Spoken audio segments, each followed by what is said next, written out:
Capital structure ಅಲ್ಲಿ ನಮಗೆ net income approach ಮತ್ತೆ ನೆಟ್ ಆಪರೇಟಿಂಗ್ ಇನ್ಕಮ್ ಅಪ್ರೋಚ್ ಇನ್ನೂ ಒಂದಿದೆ ಅಪ್ರೋಚ್ ಅಂತ ಅದನ್ನು ಹೇಳ್ಕೊಡ್ತೀನಿ.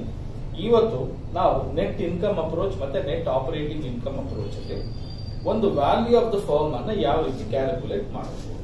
Sir, value of the firm ಅಂತ ಹೇಳಿದ್ರೆ ನಮಗೆ ನೆಟ್ ಇನ್ಕಮ್ ನೆಟ್ ಆಪರೇಟಿಂಗ್ ಎರಡರಲ್ಲೂ ಕೂಡ ನಾವು ಒಂದು ಸ್ಟ್ರಾಂಗ್ ಅಸಂಪ್ಷನ್ ಏನಪ್ಪಾ ಅಂತ ಹೇಳಿದ್ರೆ ಯಾವುದೇ ಕಾರಣಕ್ಕೂ ಟ್ಯಾಕ್ಸ್ ಅಪ್ಲಿಕೇಬಲ್ ಆಗಲ್ಲ. ಏನ್ ಅಪ್ಲಿಕೇಬಲ್ ಆಗಲ್ಲ? ಟ್ಯಾಕ್ಸ್ ಅಪ್ಲಿಕೇಬಲ್ ಆಗಲ್ಲ. ಮೊದಲನೇದು ಅರ್ಥ ಆಯ್ತಾ ಎಲ್ಲರಿಗೂ? ಎರಡನೇದು, ಯಾವಾಗ್ಲೂ ಅಷ್ಟೇ ಕಾಸ್ಟ್ ಆಫ್ ಈಕ್ವಿಟಿ ಜಾಸ್ತಿ ಇರುತ್ತೆ, ಕಾಸ್ಟ್ ಆಫ್ ಡೆಟ್ ಕಡಿಮೆ ಇರುತ್ತೆ. ಕಾಸ್ಟ್ ಆಫ್ ಈಕ್ವಿಟಿ ಜಾಸ್ತಿ ಇರುತ್ತೆ, ಕಾಸ್ಟ್ ಆಫ್ ಡೆಟ್ ಕಡಿಮೆ ಇರುತ್ತೆ. ಅರ್ಥ ಆಗ್ತಾ ಇದೆಯಾ ಎಲ್ಲರಿಗೂ? Cost of equity, cost of debt ಎರಡೂ ಸೇರಿಸಿದ್ರೆ overall cost of capital ಅಂತ ಕರಿತೀವಿ. ಏನಂತ ಕರಿತೀವಿ? Overall cost of capital. ನಮಗೆ ಇಲ್ಲಿ ಕ್ವಶನ್ ಏನಿದೆ ಅಂತ ಓದ್ಬಿಡೋಣ ಫಸ್ಟ್, ಆಮೇಲೆ ತಿಳ್ಕೊಳ್ಳೋಣ. ಏನಂತ ಇದೆ? Abi constructions has earnings before interest and tax 12 lakhs in its capital structure. Total profit ಎಷ್ಟಿದೆಯಂತೆ? 12 lakhs ಇದೆಯಂತೆ. ಇದು ಇಂಟ್ರೆಸ್ಟ್ ಮತ್ತೆ ಟ್ಯಾಕ್ಸ್ ಕೊಡೋದಕ್ಕೆ ಮುಂಚೆ, ಬಿಫೋರ್ ಇಂಟ್ರೆಸ್ಟ್ ಅಂಡ್ ಟ್ಯಾಕ್ಸ್. ಕರೆಕ್ಟಾ? ನಾವು ಟ್ಯಾಕ್ಸ್ ಅನ್ನ ಏನ್ ಮಾಡಿದೀವಿ? ಇಗ್ನೋರ್ ಮಾಡಿದೀವಿ. ಯಾವುದೇ ಕಾರಣಕ್ಕೂ ಲೆಕ್ಕಕ್ಕೆ ತಗೊಳ್ಳಲ್ಲ. ಕೊಟ್ಟಿದ್ರು ನಾವು ಲೆಕ್ಕಕ್ಕೆ ತಗೊಳ್ಳಲ್ಲ. It has 12.5% debentures of 32 lakhs. ಎಷ್ಟಿದೆಯಂತೆ? 32 ಲಕ್ಷ ರೂಪಾಯಿಯಷ್ಟು ಸಾಲ ಮಾಡಿದೀವಂತೆ. ವರ್ಷಕ್ಕೆ 12.5% ಅಷ್ಟು ಏನ್ ತಗೊಳ್ತಾ ಇದೀವಂತೆ? ಬಡ್ಡಿ ಕೊಡ್ಬೇಕಂತೆ. 32 ಲಕ್ಷಕ್ಕೆ 12.5% ಇಂಟ್ರೆಸ್ಟ್ ಬಡ್ಡಿ ಕೊಡ್ಬೇಕಂತೆ. The overall capitalisation rate is 16%.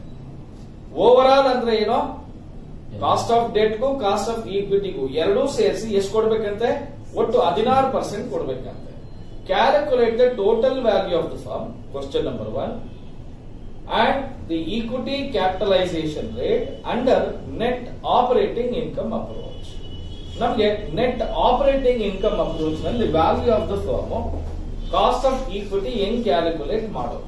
ಎರಡು ಕ್ವಶನ್ ಕೇಳಿದೆ. ನಮಗೆ ಏನ್ ಕೊಟ್ಟಿದ್ದಾನೆ? Total value of the firm ನ ಹೆಂಗ್ ಕ್ಯಾಲ್ಕುಲೇಟ್ ಮಾಡೋದು ಅದು ಗೊತ್ತು. ಯಾಕೆ ಅಂತ ಹೇಳ್ತೀನಿ ನೋಡಿ. ನಮಗೆ ಪ್ರಾಫಿಟ್ ಎಷ್ಟು ಬಂದಿದೆಯಪ್ಪ ಅಂದ್ರೆ 12 ಲಕ್ಷ ಬಂದಿದೆ. ಕರೆಕ್ಟಾ? ಈ 12 ಲಕ್ಷ ಪ್ರಾಫಿಟ್ ಯಾರಿಗೆ ಹೋಗುತ್ತೆ?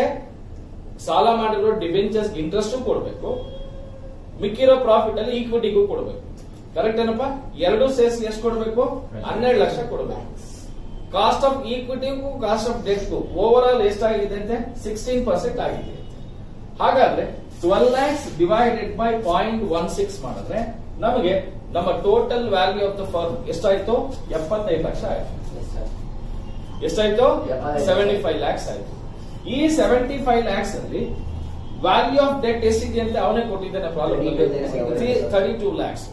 ಹಾಗಾದ್ರೆ ನಮ್ಗೆ ವ್ಯಾಲ್ಯೂ ಆಫ್ ಈಕ್ವಿಟಿ ಎಷ್ಟು ಬಂತು? 43 lakhs ಬಂತು. ಕರೆಕ್ಟಾ?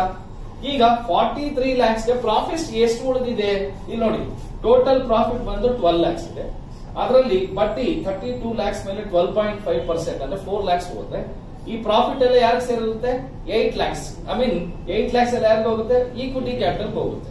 ಕರೆಕ್ಟಾ? ಹಾಗಾದ್ರೆ 8 ಲಕ್ಷ ಪ್ರಾಫಿಟ್ ಈಕ್ವಿಟಿ ಶೇರ್ ಹೋಲ್ಡರ್ಸ್ಗೆ. ಟೋಟಲ್ ಇನ್ವೆಸ್ಟ್ಮೆಂಟ್ ಎಷ್ಟಿದೆ ಈಕ್ವಿಟಿ ಅವ್ರದ್ದು? 43 ಲಕ್ಷ ಇದೆ. 8 lakhs divided by 43 lakhs into 100 ಮಾಡಿದ್ರೆ 18.6% ಬರುತ್ತೆ. ಎಷ್ಟು ಬರುತ್ತೆ? 18.6%. ಸೊ ದಿಸ್ ಇಸ್ ವಾಟ್ ಅವ್ನು ಕೇಳಿರೋ question. What is the total value of the firm? First question answer ಬಂತು. ಥರ್ಡ್ ಪಾಯಿಂಟ್ ಅಲ್ಲಿ ನಮಗೆ ಕಾಸ್ಟ್ ಆಫ್ ಈಕ್ವಿಟಿನೂ ಬಂತು. ಈ ಎರಡನೇ ಪಾಯಿಂಟ್ ಏನಕ್ಕೆ ಮಾಡಿದೀವಿ ಅಂದ್ರೆ ವ್ಯಾಲ್ಯೂ ಆಫ್ ಈಕ್ವಿಟಿ ಎಷ್ಟು ಅಂತ ಗೊತ್ತಾಗಬೇಕು, ಅದಕ್ಕೋಸ್ಕರ. ಅರ್ಥ ಆಯ್ತಾ ಇಲ್ವಾ? ಪಕ್ಕ ಅರ್ಥ ಆಯ್ತಾ? ಪಕ್ಕ ಅರ್ಥ ಆಯ್ತು ನೋಡಿ. ವ್ಯಾಲ್ಯೂ ಆಫ್ ಈಕ್ವಿಟಿ ಫರ್ಮ್ ಮಾಡಬೇಕಾದ್ರೆ ನೆಟ್ ಆಪರೇಟಿಂಗ್ ಇನ್ಕಮ್ ಅಪ್ರೋಚ್ ಅಲ್ಲಿ ನಮಗೆ ವ್ಯಾಲ್ಯೂ ಆಫ್ ದ ಫರ್ಮ್ ಅವನ್ ಕ್ಯಾಲ್ಕುಲೇಟ್ ಮಾಡೋ ಅಂತ ಕೇಳ್ತೇನೆ, ಮತ್ತೆ ಕಾಸ್ಟ್ ಆಫ್ ಈಕ್ವಿಟಿ ಮಾಡೋ ಅಂತ ಹೇಳ್ತೇನೆ. ಕಾಸ್ಟ್ ಆಫ್ ಈಕ್ವಿಟಿ ಮಾಡೋ ಅಂತ ಹೇಳ್ತೇನೆ, ವ್ಯಾಲ್ಯೂ ಆಫ್ ದ ಫರ್ಮ್ ಮಾಡೋ ಅಂತ ಹೇಳ್ತೇನೆ. ಅರ್ಥ ಆಯ್ತಾ? ಈಗ ಇದೇ ತರದ ಇನ್ನೊಂದು ಕ್ವಶನ್ ನೆಟ್ ಇನ್ಕಮ್ ಅಪ್ರೋಚ್ ಅಲ್ಲಿ ನೋಡೋಣ. ಗೈಸ್, ಈ ಕ್ವಶನ್ ಅಲ್ಲಿ ನೆಟ್ ಇನ್ಕಮ್ ಅಪ್ರೋಚ್ ಇದೆ, ನೆಟ್ ಆಪರೇಟಿಂಗ್ ಇನ್ಕಮ್ ಅಪ್ರೋಚ್ ಇದೆ. ಹೆಂಗ್ ಮಾಡೋದು? Separate question. A company is expected to earn net operating income of 7,20,000. Annually, it has 24 lakhs, 10% debentures. Equity capitalization rate of the company is 12.5%.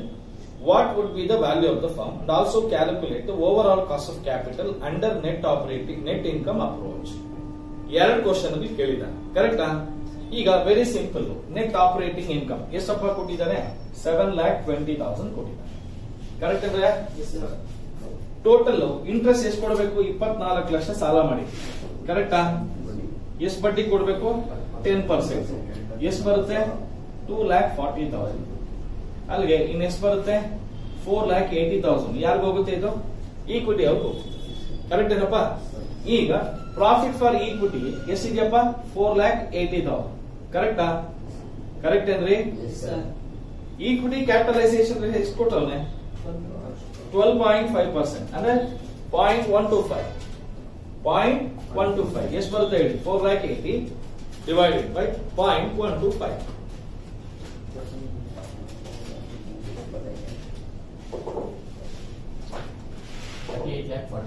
38,40,000. ಕರೆಕ್ಟಾ? 38,40,000 market value of equity ಬಂತು. Market value of debt ಎಷ್ಟಿದೆ? Already 24 lakh ಅವನ problem ನಲ್ಲಿ ಕೊಟ್ಟಿದ್ದಾನೆ, ಕರೆಕ್ಟಾ? ಕೊಟ್ಟಿದ್ದಾನೆ ಇಲ್ಲ?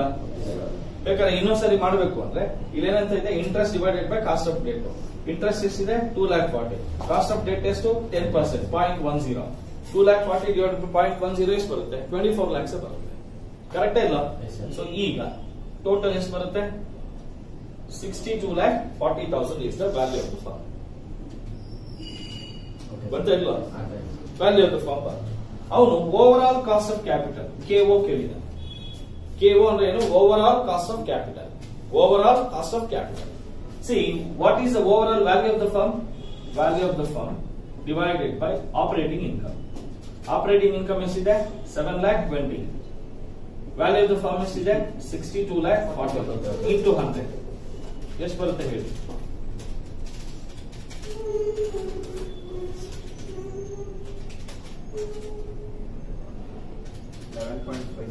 11.53.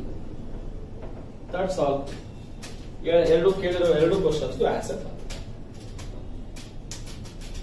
ಅವನು ವ್ಯಾಲ್ಯೂ ಆಫ್ ದ ಫರ್ಮ್ ಕೇಳಿದ್ದಾನೆ, cost of overall cost of capital ಕೇಳಿದ್ದಾನೆ. ಓಕೆನಾ? ಅದೇ ತರ ಎರಡನೇ ಕ್ವಶನ್ ನೋಡಿ. Madhu limited sales 8 lakhs. The cost of goods is 7 lakhs. ನೋಡಿ, ಸೇಲ್ಸ್ ಎಷ್ಟಾಗಿದೆ ಅಂತ 8 lakhs ಅಂತೆ. ಕಾಸ್ಟ್ ಅಸಲು ಎಷ್ಟಿದೆ ಅಂತ 7 ಲಕ್ಷ. ಅಲ್ಲಿ ಪ್ರಾಫಿಟ್ ಎಷ್ಟು ಬಂದಿದೆಯಪ್ಪ? 1 ಲಕ್ಷ ಬಂದಿದೆ. The company has 4 lakhs 10% debentures. Overall cost of capital is 12.5%. What would be the value of the company? And also calculate equity capitalization rate under net operating income approach. Nodi, net operating income approach. See, total profit ಎಷ್ಟಿದೆಯಪ್ಪ? 1 lakh ಇದೆ, ಕರೆಕ್ಟಾ? Over cost of capital ಎಷ್ಟು ಕೊಟ್ಟಿದ್ದಾನೆ? 0.125. ಎಷ್ಟು ಬರುತ್ತೆ ಹೇಳಿ?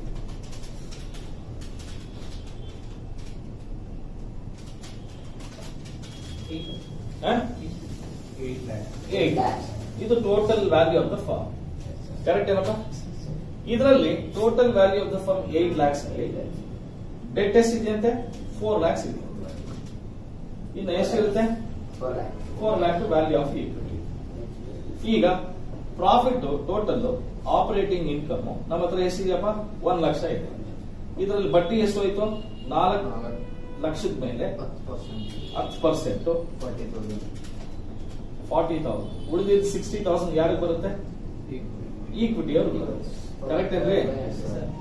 Profit for equity. ಈಗ cost of equity is equals to profit for equity divided by value of equity, ಕರೆಕ್ಟಾ? 60,000 divided by 4 lakhs into 100. ಎಷ್ಟಪ್ಪ? 150. 60,000 60,000 divided by 4, 15 marks. ಅರ್ಥ ಆಯ್ತಾ ಈಗ? ಆಯ್ತಾ ಇಲ್ವಾ? That's all sir. ನಮಗೆ ನೆಟ್ ಇನ್ಕಮ್ ಅಪ್ರೋಚ್ ಬರುತ್ತೆ, net operating. See, the question in net income approach will be in a different way.